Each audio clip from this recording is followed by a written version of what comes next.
In today's episode, I give you an idea of what a 5-minute speech sounds like, plus how we can handle relationship conflicts and the things we need to think about. This is how legends are made.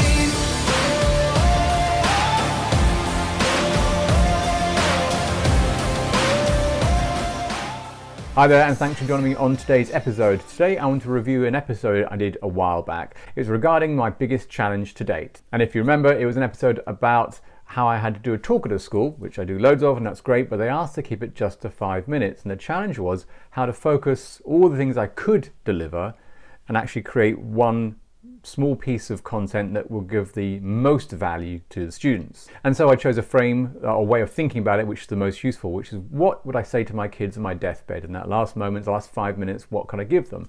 And my answer was, the best legacy was to say, see things from as many perspectives as possible. This was not just about kind of being optimistic or being positive, but about being resilient. And I wanted my kids and then the students to really understand that the only way we get through challenges is by kind of obviously bouncing back from them, but how we bounce back from them is by seeing it from multiple perspectives, seeing it from at least one other perspective.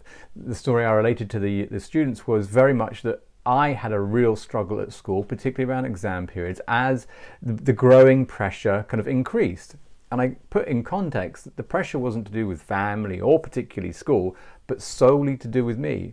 As I was saying to the students today, I had a great childhood. The school was wonderful. They're about personal development rather than necessarily academic qualifications. So it's about, very holistic. And so I had no reason really to feel anxious, but I had imported it. I had created an expectation. So I related this to the boys I spoke to today, adding in that I was seeing my situation through one lens, one perspective of this meant everything, which is massive, absolutely massive. And what I offered them, and wish I had someone offered it to me at the time, was that this is one way of moving forward in the world. This is one option of doing it, but there are others. This doesn't have to be the only way. And I was then talking to one of the teachers after and explaining when I kind of came out of education, it's about around 16, 17, that it was like coming out of a bubble. And actually, you can survive in the real world outside of education. You weren't like thrown to the wolves outside of school. You can actually create a living, earn some money, and have a reasonable quality of life. It was available to you. It wasn't so distant as I had felt school had presented it, or my perception of what school felt.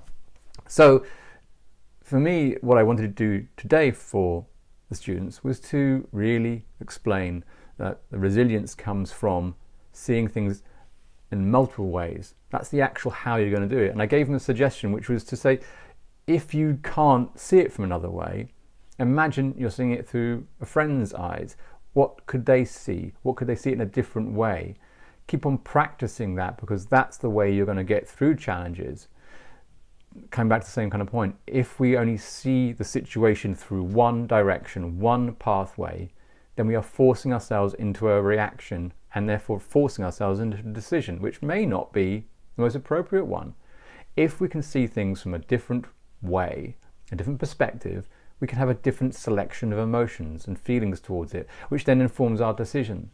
And that was the point I was getting across to the students today, about how these things relate. They're not arbitrary, they actually connect. What we see creates an emotional reaction, and that's how we define our decisions. If we can change what we see, or at least have more options, well, then we entertain other ways of responding, which may be more useful.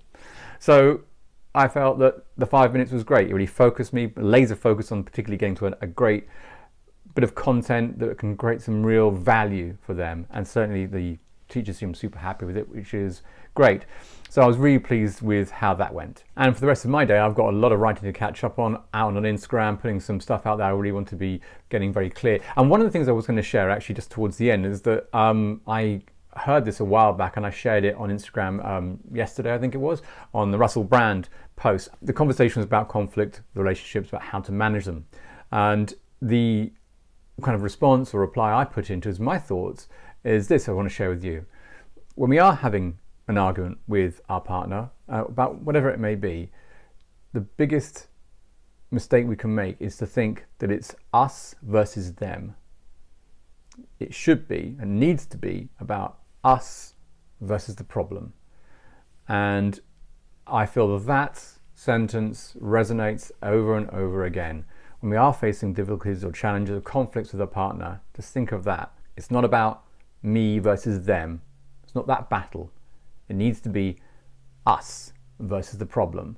And that way, you'll find a healthier way to look at the situation and come out of it. So I had a great response from people about that particular comment, and I thought I'd share with you on today's episode as well. So there's 2 pieces in there for you. I hope you get some value from them. As always, if you have enjoyed this video, please give it a thumbs up and a like. I'd appreciate it. Drop me a comment, give me a question.